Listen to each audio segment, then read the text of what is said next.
Hello YouTube preppers, this is the Comms Prepper. I'm still out at the retreat in West Virginia. I've been back home from Germany 9 days now. Been real busy around the retreat doing some basic maintenance, working on the small engines, ATV, generator, snow blower, working on the off-grid solar power system, topping off the batteries, equalizing them, and also doing some work on the rainwater collection system. The past few days, though, I've been working on setting up my HF radio, or one of them, the ICOM IC7200, and I'll do some videos in the future on that while I'm here in West Virginia. Before we left for Germany, I put a lot of stuff in storage, and I shipped a lot of stuff to Germany. So I've been digging through my two sheds, looking for some material to make an HF antenna, a dipole. I found some coax cable, but I didn't have connectors, or I didn't have the right crimp tool. And I didn't have anything to put a dipole together, some basic insulators. Went online, and everything seemed overpriced to me. $20 to $30, $40, $50 for a simple dipole kit. The center part to hold your coax and some insulators. So I figured, why not make some? I got the laser cutter. I ordered some 3/16 cast acrylic in clear. Looks real nice. Put it in the cutter, or designed this up in Fusion 360. Put it in a light burn, put it in the cutter, and made the first prototypes here. And this is what it would look like.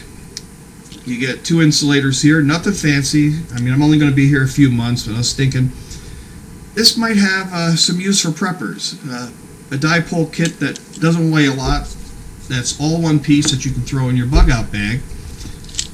This one I kind of assembled to give you an idea how it would be done. Your wire of choice, of course. 2 zip ties. Got some holes here so you can put the wire, weave it in, so it'll handle some of the stress. A hole here for some rope or some 550 cord. And you can zip tie some RG58. And pull that up and you have a temporary antenna. Very simple, not a whole lot of money. And if you need to bug out from that location, it's not a whole lot of money to walk away from it. Coming off the laser cutter, this is what they look like. I'll try to give you a close-up view. I have really poor lighting out here. I gotta go to Walmart and buy some lights. Hole for the rope, 2 holes for the wire on each side of the antenna, channels for zip ties, Comms Prepper logo, of course, and I put the formula for cutting a dipole antenna. 468 divided by frequency.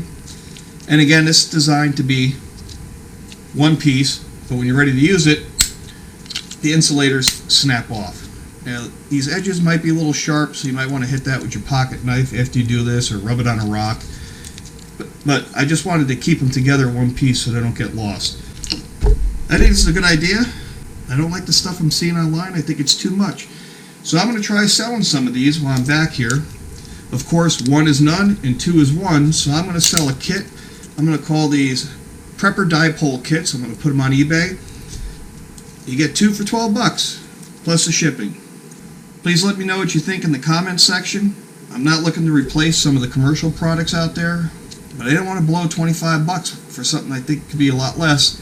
So I think making 2 of these for $12 is just what preppers need. And as always, thank you for watching my videos and subscribing to my channel. This has been the Comms Prepper, introducing the Prepper Dipole Kits. Thanks for watching, everybody.